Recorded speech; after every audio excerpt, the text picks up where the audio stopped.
Hi, boys and girls. We are continuing our work with The War with Grandpa. Want to make sure you have your book. You need your book club notebook, and piece of paper might be handy to write on. Otherwise, remember there are pages in the back of your notebook in the back that say notes. You could always use that if you need it. If you don't have your notebook, get out whatever you're using to write on, whether it's a spiral or a composition notebook. And we're going to get started. Okay, so we are reading the chapter. It's called War is Declared. Okay, if you don't have this book yet, remember, pause and come back. Want to make sure a couple of things. Make sure that we are ready to go. And so one of the things we always do is we talk about important vocabulary that we're going to be working on in the story. The word today we are going to grow our understanding of is the word threaten. So we know that the root word threat means intention to cause damage or harm. Okay, and because there's an en on the end here, that makes it a verb. So it's an action. So it's meaning, the intention, the meaning to cause damage or harm. That might come in handy when we're talking about Peter. Okay, so this word I will put up behind me here. I think I'll put it over here so that you can see threaten. You might point to that a few times. And then we also have the stem that we're going to use when we think about our story today. And that is when the book said blank, I was thinking blank. This helps me understand. Remember last time we were making predictions, and now we're just really working on thinking. Part of thinking is making predictions. So we also have this to help us out, and that will go up here as well. So we can refer to that. Okay, so we're going to get started. Hopefully you have your materials. War is declared. Okay. I scouted around when nobody was looking, sneaked down to my dad's office in the basement. It was a mess. There were 3 lights in the ceiling, but only one of them worked. Dad had put down the floor himself, and some of the tiles were loose. There was a sink in the corner near the bathroom, but it didn't work, and nobody knew how to fix it. Lucky for me, all I wanted to use was Dad's typewriter, and that was working. Now, I'm wondering if some of you are maybe wondering what in the world is a typewriter.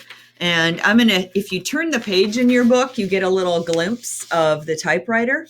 So it has a keyboard, okay, but it's not a computer. It's not fancy. The keys actually push in, and then a little lever pops up and presses the key with ink into the paper. And it creates typed text on paper like this. A little different than a computer. All right. When you start a war, you have to send the enemy a note or something like that, telling them what you want and why you want it. I had to let Grandpa know why I was about to go to war with him, and I really didn't want to sign my name to the note or even have it in my handwriting, because if my parents got a hold of it, that would be the end of the war and the end of me, probably.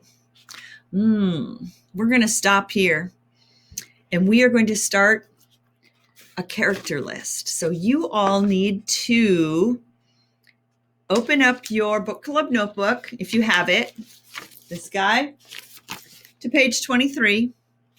All right. And at the top of the page, you're going to write Peter. All right. And while you're writing, you can pause this. Okay. So I'm going to go first using our stem.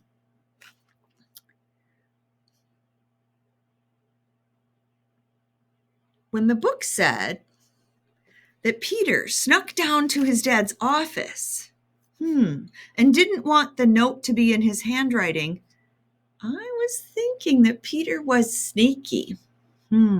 This helps me understand that Peter doesn't want other people, including his parents, to know what he is doing.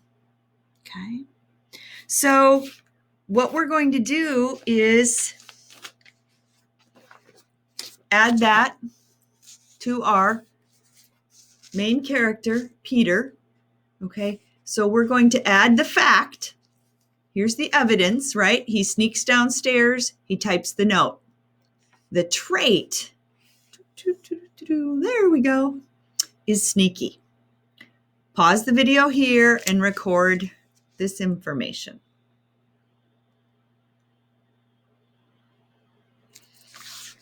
Okay, welcome back. All right, guys, we're going to continue reading. Now we are at the top of page 46. I stuck a piece of my dad's scrap paper in his typewriter and I began. Here's what I typed. Declaration of war. You have stolen something that belongs to me. You have taken my room and I want it back. This is a warning. You have 24 hours to give me back what is mine, or else war will begin. I signed it this way. The Secret Warrior. I thought that was pretty good. The note sounded hard and tough, like I really meant business. To tell the truth, I was so nervous, my hands were shaking. And then I thought, Grandpa would certainly show it to Mom and Dad. So I put in a PS at the bottom. So a PS means postscript, and it's just a little extra something. PS. This war is between you and me. Don't tell my parents, or I'll never talk to you again. And so what Peter does, if you notice, is he puts his note, his declaration of war, oops, other side, sorry guys, up here in all caps, which is kind of shouty, right? It's like he's yelling at Grandpa. He's serious business. It's also easier to do that without changing a lot of settings on your typewriter, okay? Well, I thought, if you're going to start a war, this note was a good way to begin. Now the question was, what should I do with it? I thought about that for a long time. He's thinking. About 10 minutes anyway. I wanted to put it someplace where Grandpa could find it when he was alone. I sure didn't want anyone else in the family to see it. Again, that makes me think he's being sneaky, very sneaky. Oh, that meant I had to put it in Grandpa's room. Wait, it says my room, really, until he stole it. And I had to sneak it in there sometime when my mom wasn't coming up there to clean. I waited until after dinner. All the time I had that note folded up and tucked into my pants. Oh, my pants pocket, which was practically the whole day. I was like a shivery rabbit. Just feeling that piece of paper crinkling in my pocket made me nervous. Ooh, there's some really vivid language here that's supposed to help us visualize, remember? So I'm going to make a connection again. When the book said that Peter was like a shivery rabbit all day, so kind of shaky, his hands might be shaking a little bit, okay? I was thinking that Peter's afraid, or he's nervous. Sometimes when we're nervous, if you've ever been nervous, like before a baseball game or a soccer game, or maybe you had to go to the dentist and you're nervous, whatever it is that makes you nervous, you're worried, okay? And you might have butterflies in your stomach, or he says he's like a shivery rabbit. And just feeling the piece of paper crinkling in my pocket made me nervous. Okay, this helps me understand that Peter's taking this very seriously. Okay, he's not just saying, I want my room back, give it back to me. He's trying to make Grandpa want to leave, and he's very, very serious about it. So I believe that we need to add one more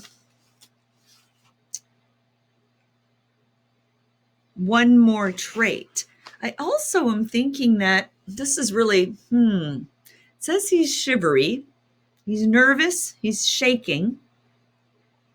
You know what I think? I think he knows he's doing something wrong. So we're going to write that down too. Okay? So you need to get out your notebooks and you need to write this down. All right?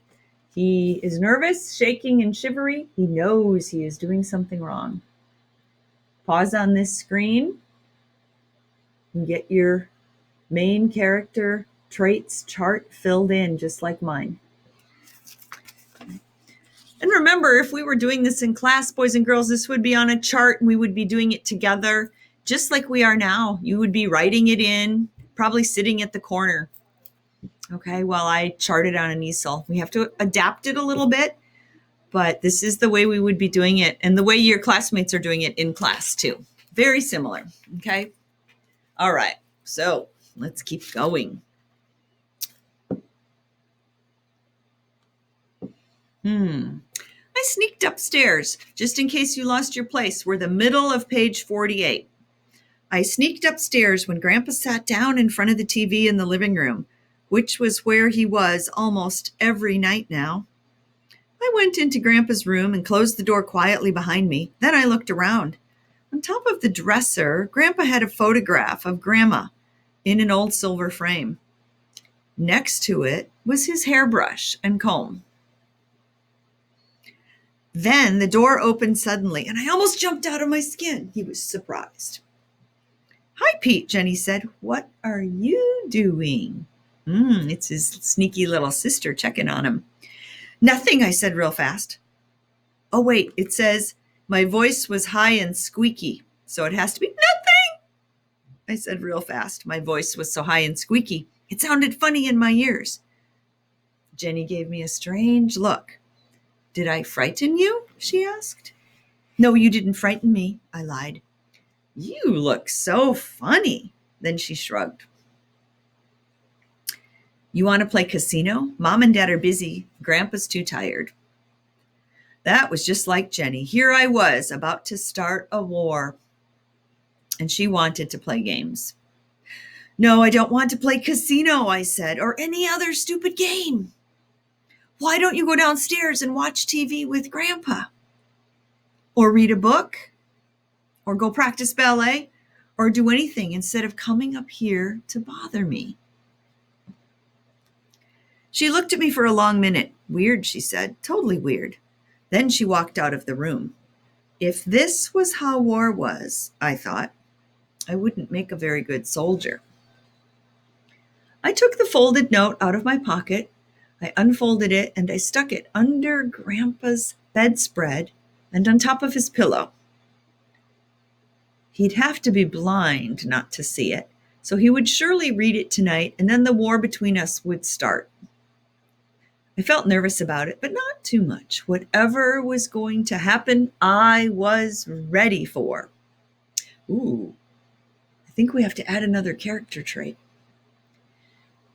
Because, when the book said whatever was going to happen, I was ready for, I was thinking, he sounds like he's prepared to really go through with this and somehow have this, whether we call it a war or disagreement, whatever it is with Grandpa that he's got planned. It's his sneaky war, right?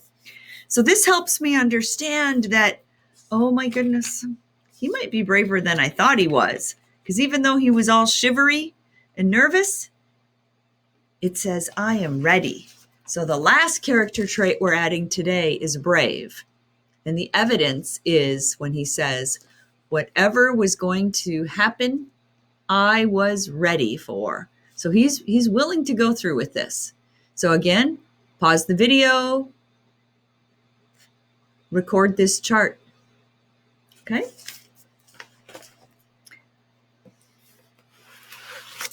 So we have had several different goals with War with Grandpa.